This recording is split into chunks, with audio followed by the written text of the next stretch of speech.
नमो अरिहन्ताणं नमो सिद्धाणं नमो आयर्याणं नमो वज्रायाणं नमो लोहितशपिशाहोणम्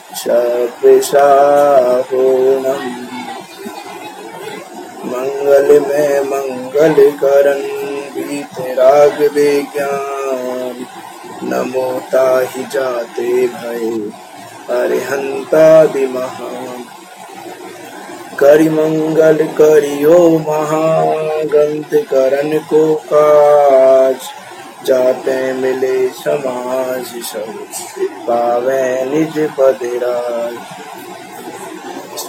निज भावे सदा सुखद अपनो करो प्रकाश जो बहुविधि भवे दुखानि को करिए है सत्यानाश करिए है सत्यानाश। आचार्य कल्प पंडित श्री टोडरमल जी, उनके द्वारा विरचित ये अनुपम कृति श्री मोक्ष मार्ग प्रकाशक जी, जो कि 9 अधिकारों में निबद्ध है। इस ग्रंथ के तीसरे अधिकार के माध्यम से हमारी चर्चा चल रही है। आवाज आ रही है आपको? आप मैसेज कर दें आवाज नहीं आ रही हो तो।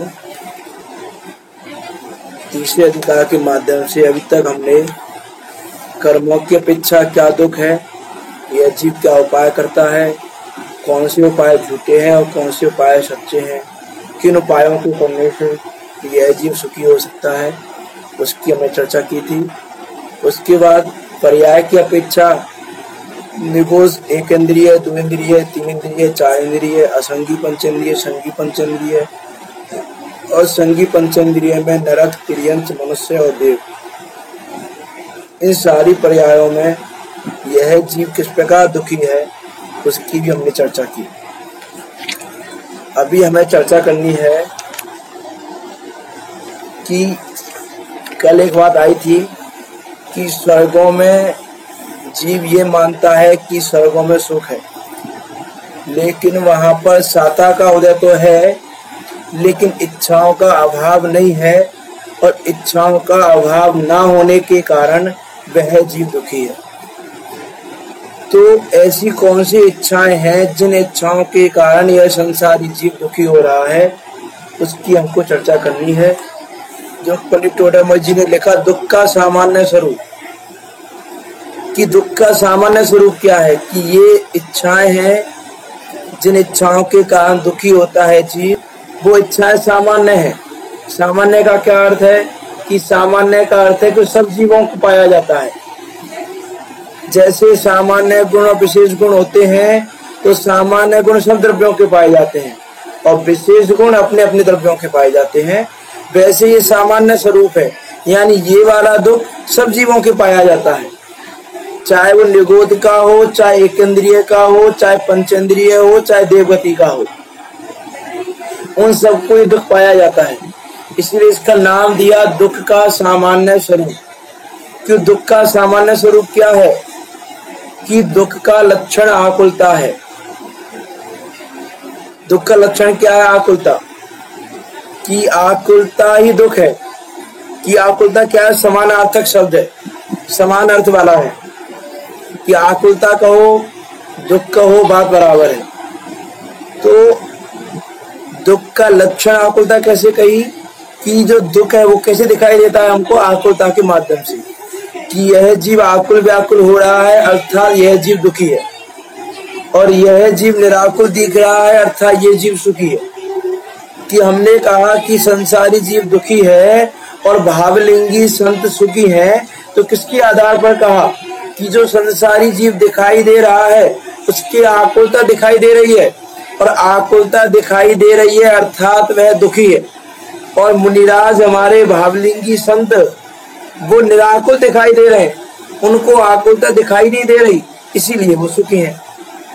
तो लक्षण है ये आकुलता दुख का, और सही लक्षण है, कोई दोष नहीं है लक्षण में।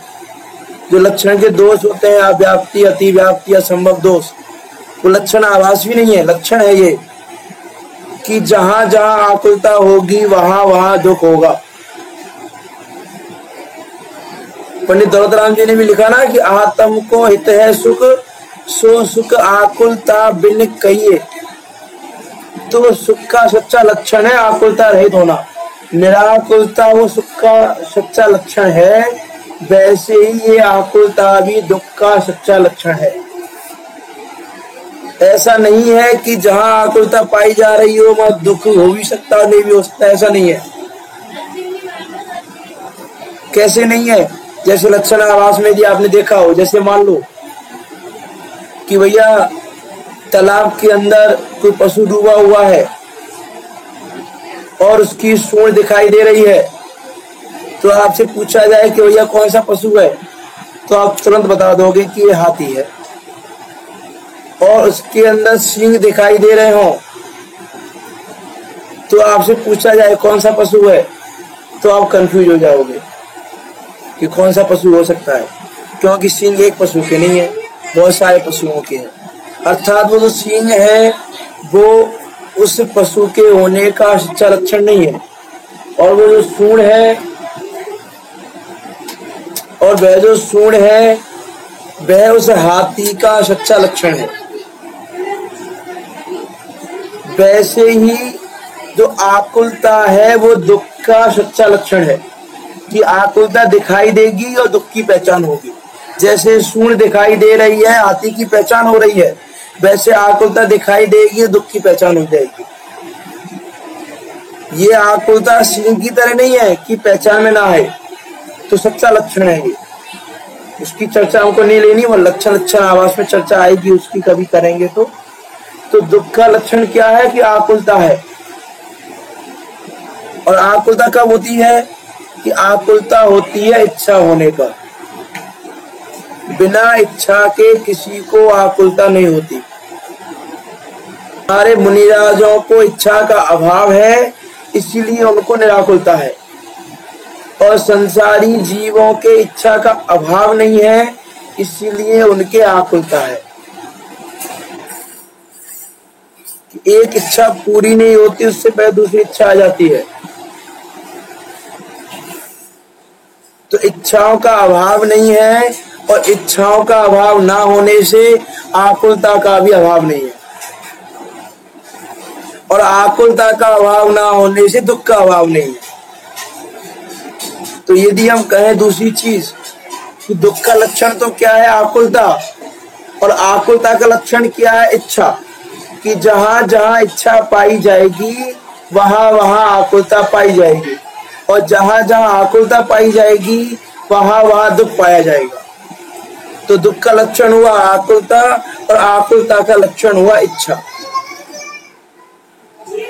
तो दुख मिटाने के लिए क्या करना? कि आकुलता को मिटाना, और आकुलता को मिटाने के लिए क्या करना? कि इच्छा को मिटाना।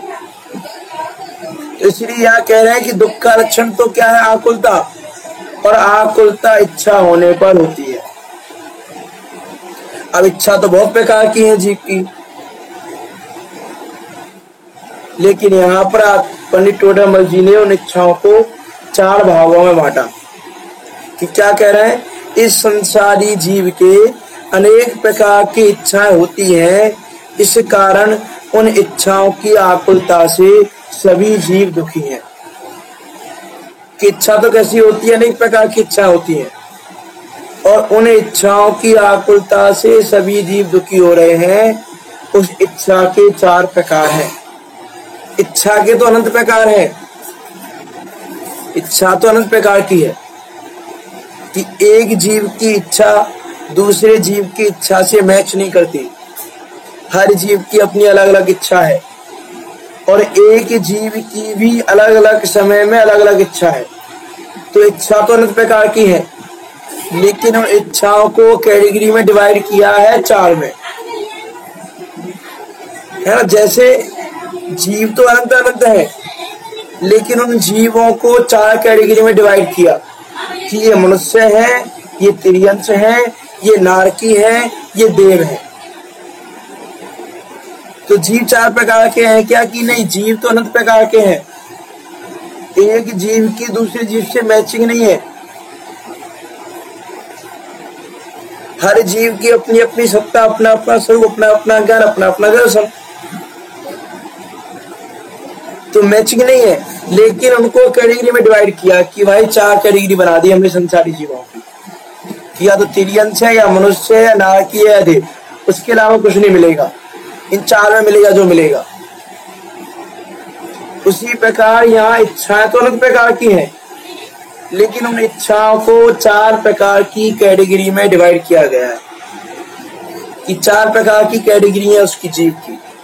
तो कैसी है देखो, एक इच्छा तो विषय ग्रहण की है, उससे यह देखना जानना चाहता है। उसकी इच्छा क्या है? विषयों को ग्रहण करने की, कि प्रत्येक समय ये विषयों को ग्रहण करना चाहता है कि जैसे भी बने तैसे ये विषय ग्रहण हो जाए। आया ना, दूसरे अधिकार में भी हमने देखा, तीसरे अधिकार में भी देखा था कि इसकी इच्छा कैसी है कि सर्व विषयों को जानूं, सर्व को सूंघूं, सर्व का स्पर्श करूं, सर्व को देखूं, ऐसी की इच्छा है। और आत्मानुशासन के माध्यम से हमने देखा था, आशा करते प्रति प्राणी, आशा रूपी गड्ढा इसका ऐसा है। तो विषयों को ग्रहण करने की इसकी इच्छा प्रत्येक समय है। तो एक तो इच्छा ये है।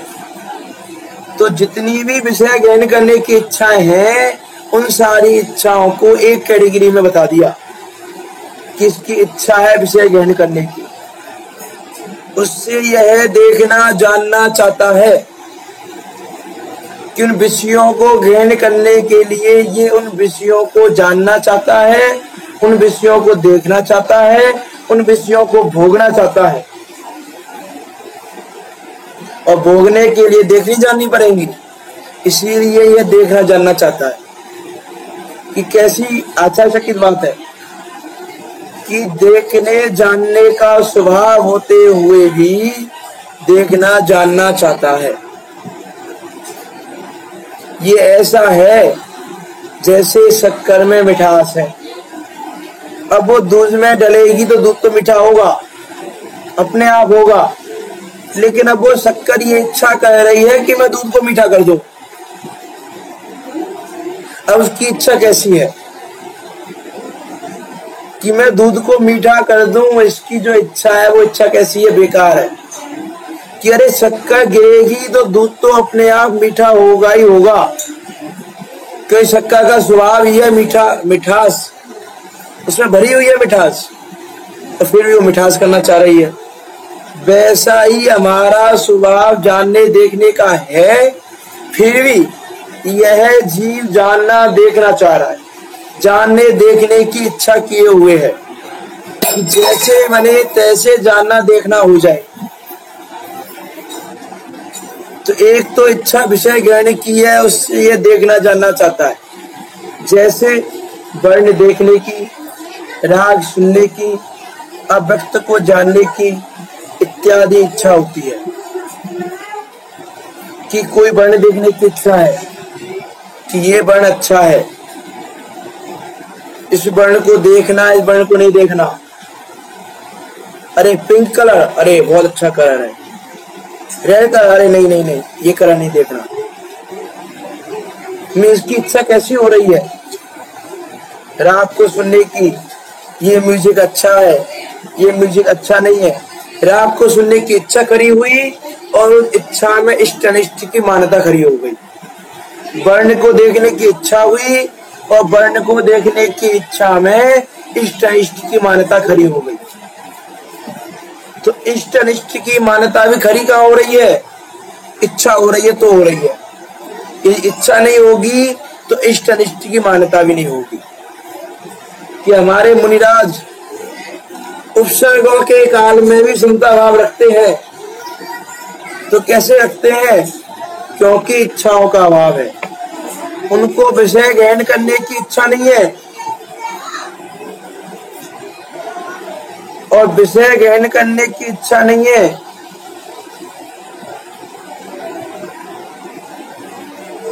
कि चाहे जैसा विषय मिल जाए कोई प्रॉब्लम नहीं। अच्छा वर्ण मिले देखने को, बुरा वर्ण मिले, सुगंध मिले, दुर्गंध मिले, भोजन में अच्छा रस मिले, बेकार रस मिले, जैसा मिले वैसा। ना इष्ट की मान्यता न इष्ट की मान्यता। कहाँ गए इष्ट की अनिष्ट की मान्यता? कि इच्छा का अभाव होते ही इष्ट अनिष्ट की मान्यता स्वयं ही समाप्त हो जाती है। जहां विषय ग्रहण करने की इच्छा खड़ी होगी वहां इष्ट अनिष्ट की मान्यता खड़ी हो जाएगी कि ये विषय अच्छा है और यह विषय बेकार है। इस विषय को ग्रहण करना, इस विषय को दूर करना, इस विषय को अपने पास बनाए रखना और यह विषय जितना जल्दी हो उतना जल्दी दूर करना। तो एक विषय ग्रहण की इच्छा ने पूरा संसार खड़ा कर दिया। पूरा संसार कैसे खड़ा कर दिया? कि इष्ट अनिष्ट की मान्यता खड़ी हो गई, और इष्ट अनिष्ट की मान्यता खड़ी हो गई तो जो उसको इष्ट संयोग लग रहे हैं, जो पदार्थ उसको इष्ट लग रहे हैं, जो विषय उसको इष्ट लग रहे हैं, उनको अपने पास रखने के लिए आकुलित हो रहा है। वो मेरे पास आए, मेरे पास रहे, मुझसे वियोग ना हो, और जो अनिष्ट लग रहे हैं उनका संयोग ना हो जाए, वो मुझसे दूर होने चाहिए। वो मुझसे दूर ही रहे तो अच्छा है। उसके लिए अनेक उपाय करेगा कि किस प्रकार दूर हो। उसकी चर्चा अन्य विस्तार से कर ली है पहले कर्मों के पीछा में, इसलिए डिटेल से नहीं लेना ज्यादा। कि एक इच्छा तो विषय ग्रहण की है, उससे यह देखना जानना चाहता है, जैसे वर्ण देखने की, राग सुनने की, अव्यक्त को जानने की, कि जो व्यक्त नहीं है उसको भी जानने की इच्छा है। वहां अन्य कोई पीड़ा नहीं है, कोई भी दुख नहीं है इसको। लेकिन पीड़ा क्या है? कि जो विषय इसको अच्छा लग रहा है उस विषय को जब तक देख ना ले, जब तक जान ना ले, तब तक व्याकुल रहता है।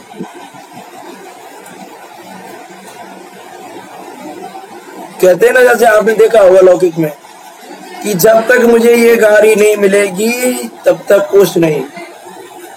जैसे हम देखें रावण का जीव है, तो रावण के जीव ने जब लक्ष्मण का और खरदूषण का युद्ध चल रहा था, तो खरदूषण और लक्ष्मण के युद्ध में खरदूषण ने रावण को भी बुलाया युद्ध में सहायता के लिए, और वो रावण युद्ध में सहायता के लिए आया। लेकिन जब वो युद्ध स्तर पर पहुंचने ही वाला था कि उससे पहले उसने उस कुटिया में सीता को देख लिया, और सीता को देखकर वो उस पर मोहित हो गया। उसको कोई दुख नहीं था, सब कुछ सुविधाएं थी, पूरा राज्य था, पूरी सेना, रानियां, सब कुछ था। लेकिन उसका दुख क्या खड़ा हो गया कि जब तक मैं इस सीता को ग्रहण ना कर लूं, जब तक ये सीता मेरी ना हो जाए, तब तक मेरे लिए संसार में रहना उचित नहीं है। कोई पदार्थ इष्ट नहीं है मेरे लिए जब तक ये सीता मुझे नहीं मिले। सारे रस नीरस हो गए उसके लिए, सारे भोग बेकार हो गए। किस लिए? एक ये वस्तु मिलनी चाहिए मुझे। तो क्या था, वहां पर विषय ग्रहण की इच्छा खड़ी हो गई। कोई दुख ना होते हुए भी वह दुखी हो गया कि अभी तक वह अपने राज्य में रह रहा था सुखपूर्वक, अब दुख क्या हुआ उसको बताओ, विचार करके देखो। कोई पीड़ा हुई उसको कि नहीं? कोई पीड़ा नहीं हुई। लेकिन पीड़ा ना होने पर भी उसने क्या सोचा कि जब तक मुझे ये विषय ग्रहण करने नहीं मिलेगा तब तक मेरा इस संसार में रहना उचित नहीं। पद्म पुराण में लिखा है ऐसा कि रावण कहता है कि भैया यदि ये मुझे नहीं मिली तो मेरा राजापना कैसा, राजापना बेकार, इस धरती पर रहना बेकार, इत्यादि रूप से पीड़ा खड़ी हो गई। तो पीड़ा किस बात की? पीड़ा खड़ी कहां से हुई? कि जब वो विषय ग्रहण करने की इच्छा खड़ी हो गई। यदि वो इच्छा खड़ी नहीं होती तो पीड़ा भी नहीं होती, दुख भी नहीं होता, आकुलता भी नहीं होती। तो आकुलता का लक्षण क्या रहा? इच्छा। और आकुलता खड़ी हुई तो दुखी हो गया, क्योंकि दुख का लक्षण है आकुलता। आकुलता है तो दुख होगा, इच्छा है तो आकुलता होगी। यहाँ उसको सीता को ग्रहण करने की इच्छा हुई तो आकुलता खड़ी हो गई। विचार करके देखो कि उसको आकुलता खड़ी हो गई, सीता को ले भी गया, फिर भी आकुलता खत्म नहीं हुई। क्यों नहीं हुई? क्योंकि उसको वो विषय ग्रहण करने नहीं मिल रहा है अभी भी। कि शायद उसने सीता को ले जाके लंका में रख दिया, लेकिन फिर भी उसकी विषय ग्रहण करने की इच्छा समाप्त नहीं हुई। और विषय ग्रहण करने की इच्छा समाप्त नहीं हुई यानी क्या है? इच्छा है, और इच्छा है तो क्या होगा? आकुलता होगी, क्योंकि आकुलता का लक्षण इच्छा है। जहां जहां लक्षण होगा वहां वहां लक्ष्य अवश्य होगा। ऐसा नहीं हो सकता कि लक्षण हो लक्ष्य ना हो। ऐसा हो सकता है ज्ञान हो जीव ना हो? कि नहीं हो सकता। जहां ज्ञान होगा वहां जीव अवश्य होगा ही होगा। वैसे इच्छा होगी तो आकुलता होगी ही होगी, और जहां आकुलता होगी वहां दुख होगा ही होगा। तो उसको वर्ण देखने की, राग सुनने की, अव्यक्त को जानने की इत्यादि इच्छा होती है। वहां अन्य कोई पीड़ा नहीं है, परंतु जब तक देखता जानता नहीं है तब तक महाव्याकुल होता है। कि जब तक यह विषय देखने जानने में नहीं आई तब तक महाव्याकुल है। अब देखने जानने का क्या अर्थ है? देखने जानने में सब ले लेना, भोगना भी ले लेना, अनुभव भी ले लेना, सब कुछ ले लेना। यदि उसको देखने जानने की इच्छा है मात्र, तो देखने जानने तक सीमित है कि भैया इस विषय को मैं देख लूं, इस विषय को मैं जान लूं। उसकी इच्छा इतनी है तो देखने जानने पर उस वस्तु के लिए जो आकुलता थी वो दूर हो जाएगी।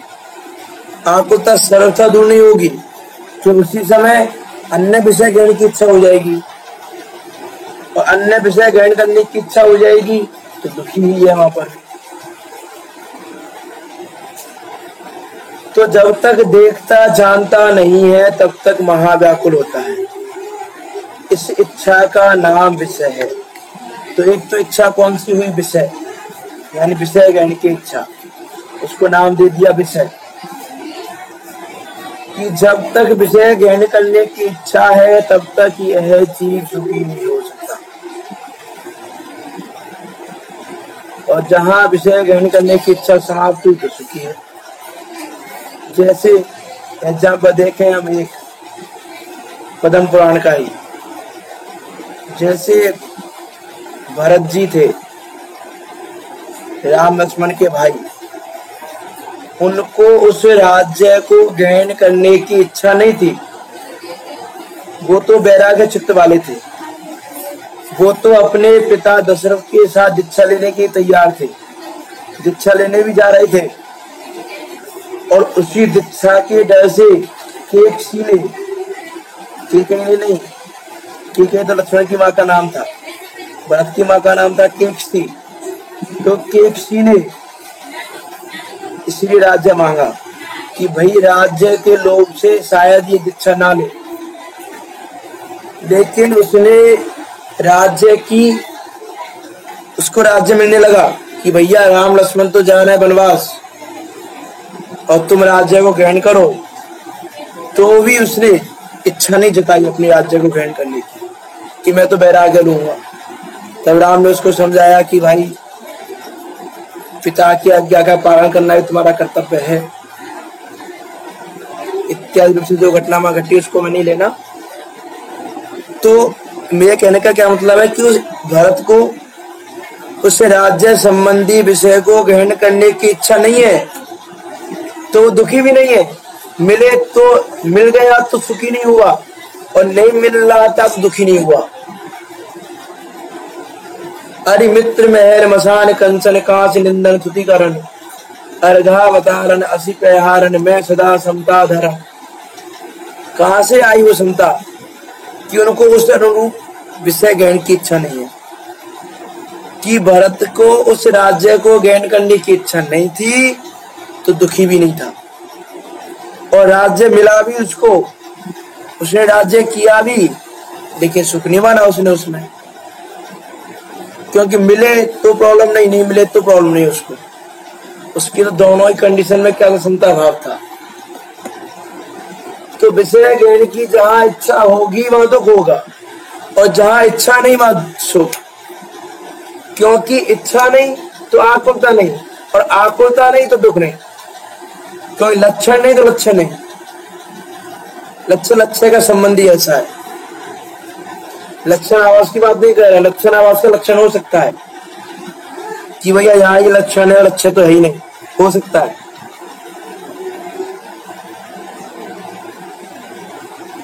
उसकी बात नहीं कह रहे। जैसे एक एग्जाम्पल लेके देख ले, लक्षण सुना होगा कि भैया जीव अमूर्तिक है, कि जहां अमूर्तिपना पाया जाएगा वहां जीव होगा। यदि लक्षण से संबंध बना रहे हो तो पुद्गल को छोड़ के बाकी द्रव्य भी अमूर्तिक है। अब आप कहोगे कि भैया अमूर्तिक तो ये भी है लेकिन जीव तो ही नहीं यहाँ पर, और आप कह रहे हो कि लक्षण जहां होगा लक्ष्य होगा, कि हाँ सच्चा लक्षण होगा तो लक्ष्य अवश्य होगा। अब वो लक्षण सच्चा नहीं है अमूर्तिक पने का, इसलिए वो लक्ष्य मिल नहीं रहा हर जगह, कहीं मिल रहा है कहीं नहीं मिल रहा है, और उसमें कौन सा दोष है, बात की बात है, अव्याप्ति है कि अतिव्याप्ति है। तो यहाँ कहने का क्या मतलब है कि ये जो इच्छा है वो आकुलता का सच्चा लक्षण है। जहां जहां इच्छा पाई जाएगी वहां वहां आकुलता होगी। अब भरत को इच्छा नहीं थी राज्य ग्रहण करने की तो आकुलता भी नहीं थी, और जब जीव को विषय ग्रहण करने की इच्छा है तो उस विषय के अनुरूप उसको आकुलता भी है, और वो आकुलता विषय ग्रहण करने के बाद भी मिटती नहीं है। विषय ग्रहण करने की इच्छा, कि धन को पाने की इच्छा है, धन नहीं है तो आकुलता है, धन मिल गया,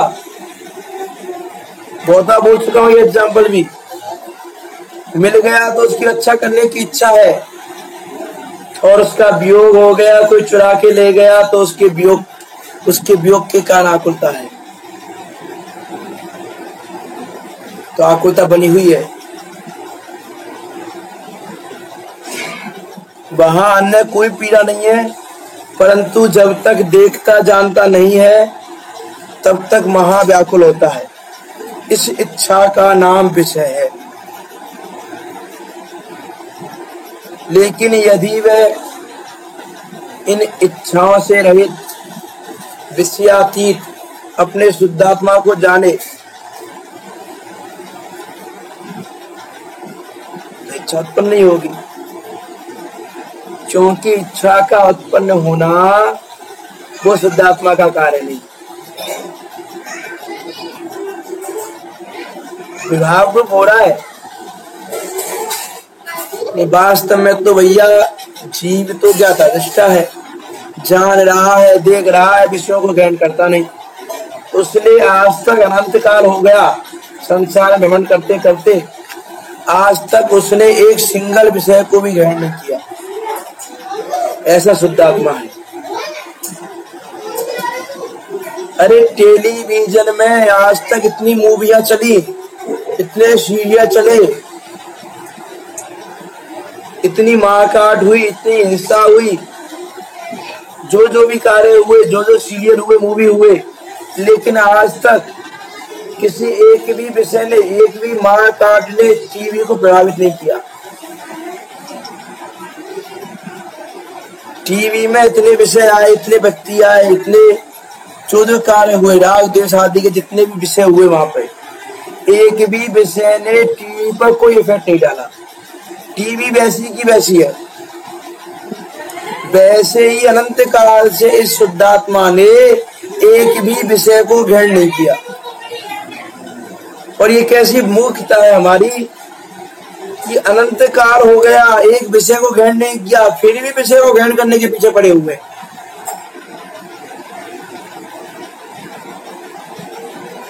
कि टीवी तो क्या है, समझदार है,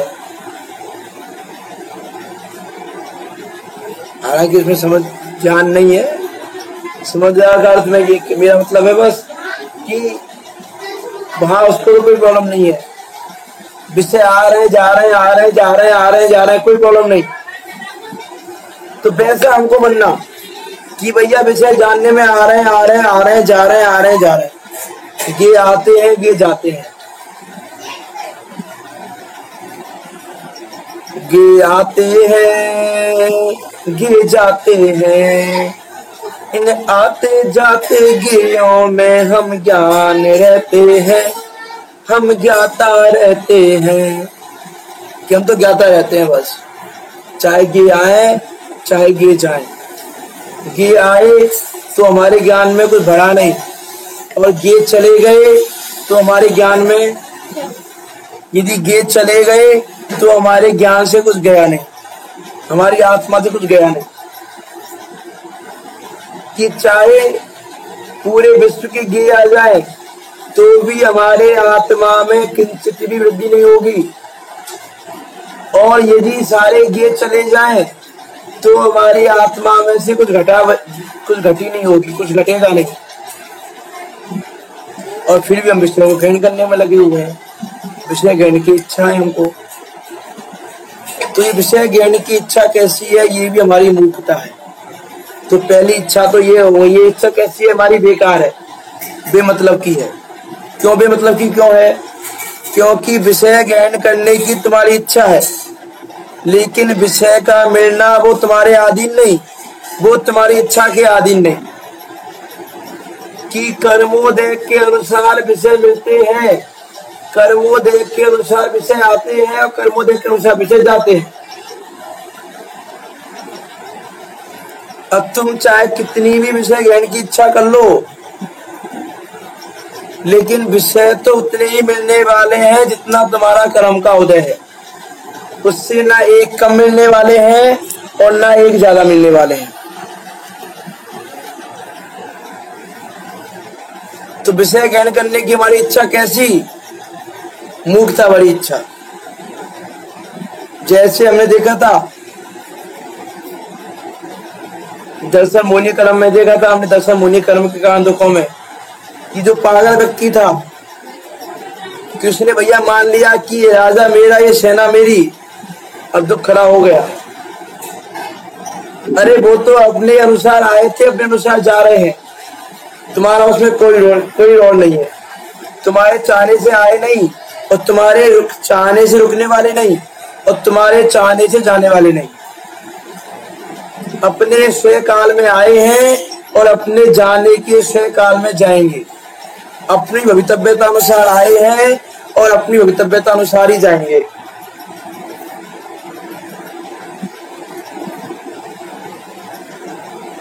तो ये हमारी पहली इच्छा तो कैसी हो गई, बेकार हो गई, और इसी इच्छा के कारण हम दुखी हो गए। तो ये दुखी होना कैसा है, हमारा व्यर्थ का है। अब जो दूसरी इच्छा कैसी है उसकी भी चर्चा करें। एक इच्छा कसाय भावों के अनुसार कार्य करने की है, जिससे वह कार्य करना चाहता है। इसकी एक इच्छा कैसी है कि कसाय भावों के अनुसार कार्य हो जाए, कि किसी को बुरा दिखाना चाहता है, किसी का बुरा करना चाहता है, तो उसका बुरा हो जाए, इसकी इच्छा ये है। नहीं, पंडित टोडरमल जी दूसरे अधिकार में कह चुके हैं कि बुरा करने की इच्छा हो तो हो, लेकिन सामने वाले का बुरा होना भवितव्य अधीन है, वो तेरे अधीन नहीं है। कि तू चाहता है कि यह जीव मेरे अनुसार परिणमित हो जाए, तो ऐसा कब पॉसिबल होगा कि तुम सामने वाले जीव का परिणमन अपने अनुसार करवाना चाह रहे हो? ऐसा कब संभव हो सकता है? बताओ, आप में से कोई भी बताए अनम्यूट करके अपने को कि ऐसा कब संभव होगा। आप अनम्यूट कर सकते हैं, तो आप बताएं कब संभव होगा ऐसा। संभावना कब बन सकती है ऐसी? हाँ, आप अनम्यूट कर लीजिए दिनेश जी, आप अनम्यूट कर सकते हैं अपने को।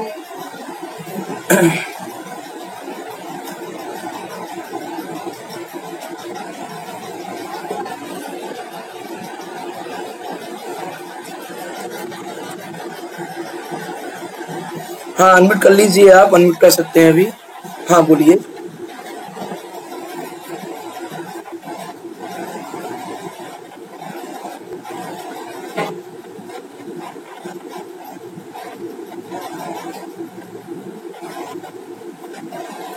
हाँ, बिल्कुल सही है आपका जवाब। व्याप्य व्यापक संबंध आएगा वहां पे। यहाँ कि वो वैसा होना कब संभव है, जब हम उसमें व्याप्य रूप हो जाए, कि जब व्याप्य व्यापक संबंध एक हो जाए उसका और हमारा। लेकिन वो संभव नहीं है, वो तीन काल में संभव नहीं है कि हम उसके जैसा हो जाए, उस रूप हो जाए हम। और ऐसा जब तीन काल में संभव नहीं है तो ये भी संभव नहीं है कि सामने वाला हमारे अनुसार परिणमित हो जाए, कि जैसा हम चाहते हैं वैसा परिणमित हो जाए। अब आप ये पूछ सकते हैं कि भैया बहुत बार तो ऐसा होता है कि हमने सामने वाले से कहा कि ये काम करो और उसने वो काम कर दिया, और आप कह रहे हो कि हमारे अनुसार परिणमित नहीं होता। तो पंडित टोडामल जी ने दूसरे अधिकार में भी तीसरे अधिकार में ही बताया कि कदाचित किंचित तुम्हारी इच्छा और उस जीव का परिणमन की मैचिंग हो जाती है, कि तुम्हारी इच्छा ऐसी हुई और उस समय उस जीव के परिणमन की भवितव्यता ऐसी ही थी। तो जब मैचिंग हो गई, तुमको ऐसा लगता है कि भैया मेरी इच्छा से ऐसा हुआ, कि मैंने ऐसा चाहा था इसलिए ऐसा हुआ। लेकिन परमार्थ से देखा जाए तो तुम्हारी इच्छा के अनुसार सामने वाला जीव परिणमित हो जाए, ऐसा तीन काल में संभव नहीं है।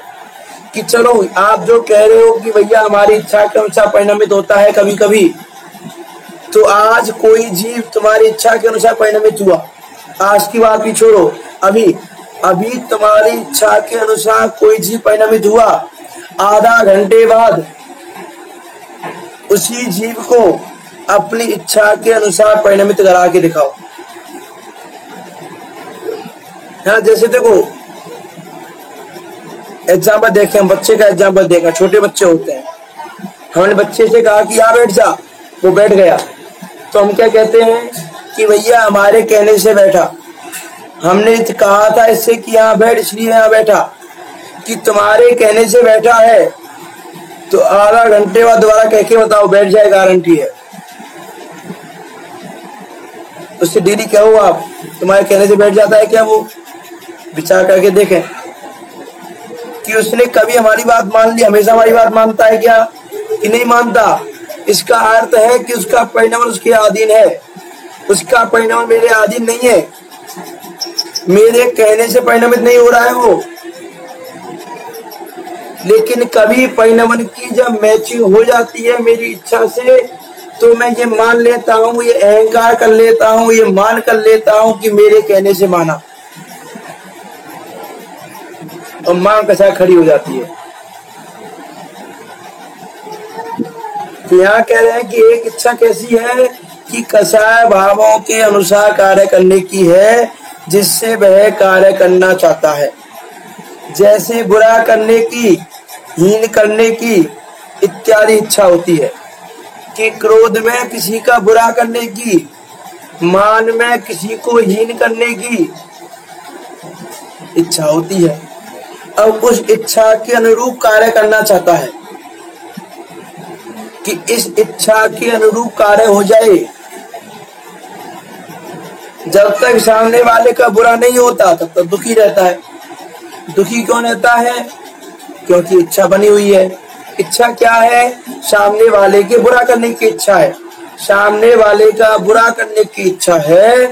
तो जब तक वो इच्छा बनी हुई है तब तक आकुलता होगी, क्योंकि लक्षण विद्यमान है तो लक्ष्य विद्यमान होगा, और आकुलता होगी तो दुख भी होगा, क्योंकि सुख तो आकुलता रहित है, आकुलता में सुख नहीं है। आकुलता दुख का लक्षण है और निराकुलता सुख का लक्षण है। तो आकुलता होगी दुख होगा, निराकुलता होगी तो सुख होगा। तो यहाँ उसकी इच्छा है कि मेरी कसाय भावों के अनुसार कार्य हो जाए। उसके दो उपाय हैं। एक उपाय तो क्या है कि वो इच्छा के अनुरूप कार्य हो जाए। इच्छा के अनुरूप कार्य हो जाएगा तो भी जीव सुखी हो जाएगा, उस इच्छा का सुख हो जाएगा। पूर्ण रूप में सुखी नहीं होगा, लेकिन जो इच्छा हो रही है उस इच्छा के अनुरूप कार्य होने पर उतना सुखी हो जाएगा। और ये संभव नहीं है, क्योंकि आप पहले कह चुके हैं कि भैया तेरी इच्छा के अनुसार कार्य हो जाए, ऐसा संभव नहीं है। क्योंकि सामने वाला तेरे अनुसार परिणमित हो जाए, ऐसा पॉसिबल नहीं है। कि तुमने कहा कि भैया सामने वाले का अपयश हो जाए और मेरा यश हो जाए, ऐसी इच्छा हुई आपकी कि लोग मुझे बड़ा माने और सामने वाले को हीन माने। अब सामने वाले का हीन माना जाना और तुम्हारा उच्च माना जाना, बड़ा माना जाना, वो हमारे अधीन नहीं, वो कर्मोदय अधीन है। कि उसके यश नाम कर्म का उदय हो तो उसको कोई हीन नहीं कर सकता, और तुम्हारे अपयश नाम कर्म का उदय हो तो तुमको कोई बड़ा नहीं कह सकता, तुमको कोई बड़ा नहीं मान सकता। तो ये संभव नहीं है। दूसरा उपाय क्या है? इच्छा का अभाव हो जाए, वो सच्चा उपाय। इच्छा का अभाव हो गया तो सुखी है, और इच्छा का अभाव नहीं हुआ तो दुखी है। तो उसकी इच्छा क्या है कि मेरे कसाय भावों के अनुसार कार्य हो जाए। तो जीव की भूल क्या है यहाँ पे कि करना तो क्या था, कसाय भावों को नष्ट करना था। कसाय भाव नष्ट हो जाते तो कसाय भावों के अनुसार इच्छा भी नष्ट हो जाती। जैसे हमने रावण का उदाहरण लिया विषय ग्रहण में, तो रावण को इच्छा क्यों हुई? वो क्योंकि वो उसने ये माना हुआ था कि मुझसे बड़ा कोई नहीं, मुझसे बड़ा योद्धा कोई नहीं, मुझे कोई हरा नहीं सकता। तो उसको ऐसी मान कसाय थी वहां पर। अब मान कसाय के अनुरूप उसने वो कहा, उसको मान कसाय थी, साथ में विषय ग्रहण की इच्छा भी हो गई, तो उसने उसको सीता का हरण कर दिया कि मुझसे कोई इसको छुड़वा नहीं सकता। क्योंकि तीन लोक में किसी में सामर्थ्य नहीं ऐसी पूरे लोक में कि जो मुझे हरा दे, और मुझे हराएगा नहीं तो उसको ले नहीं सकता। अब बताओ उसका भी मान कहाँ रहा?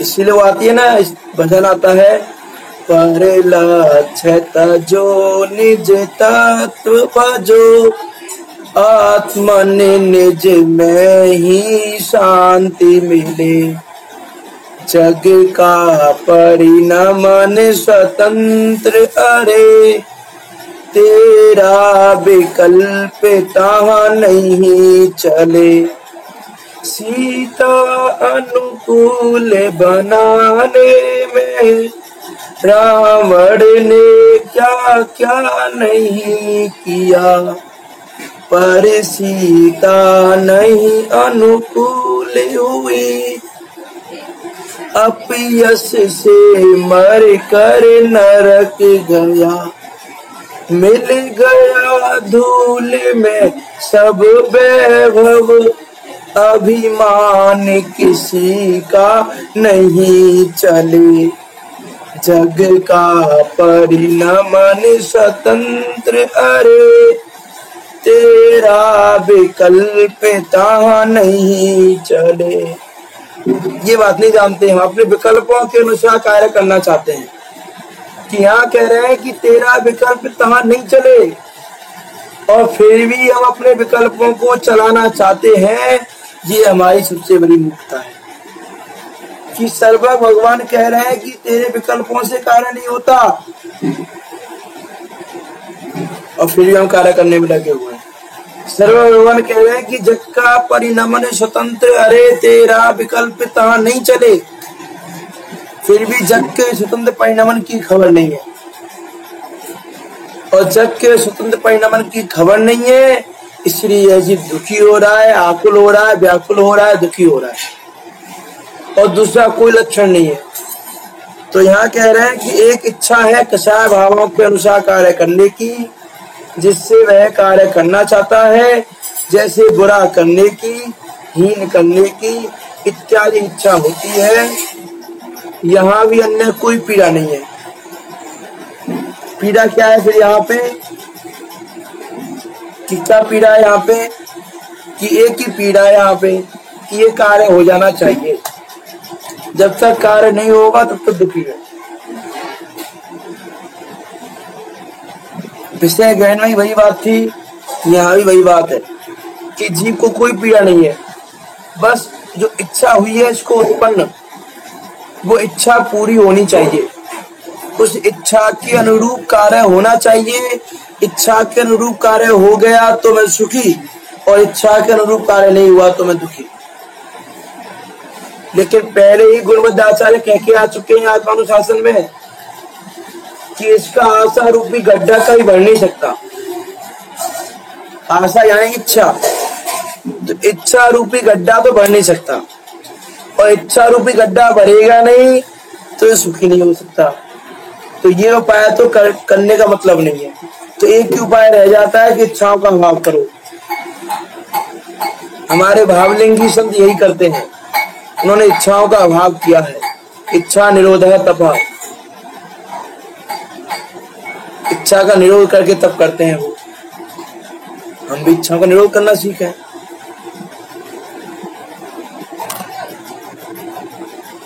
इच्छाओं का निरोध करेंगे, इच्छाओं का अभाव करेंगे तो सुखी हो जाएंगे। और ये हम खुद चिंतन करके देख सकते हैं कि जैसे मान लो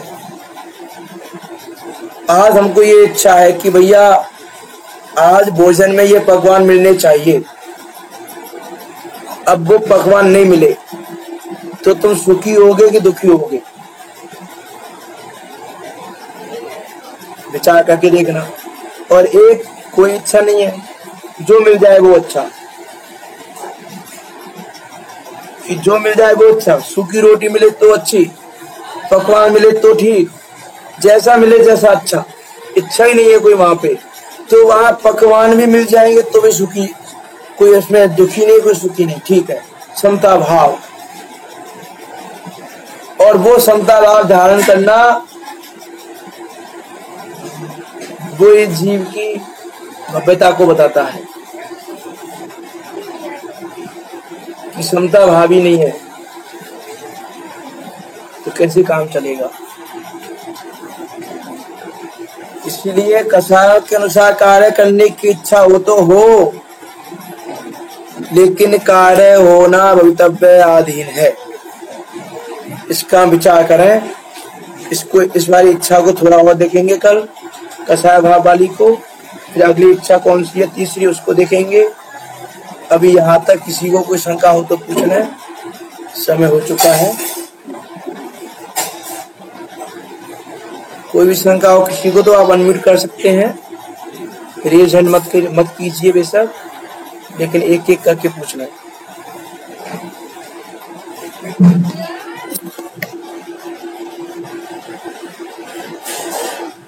आप अनम्यूट कर सकते हैं अपने आप को, किसी को, किसी भी साधन को कोई भी शंका हो तो।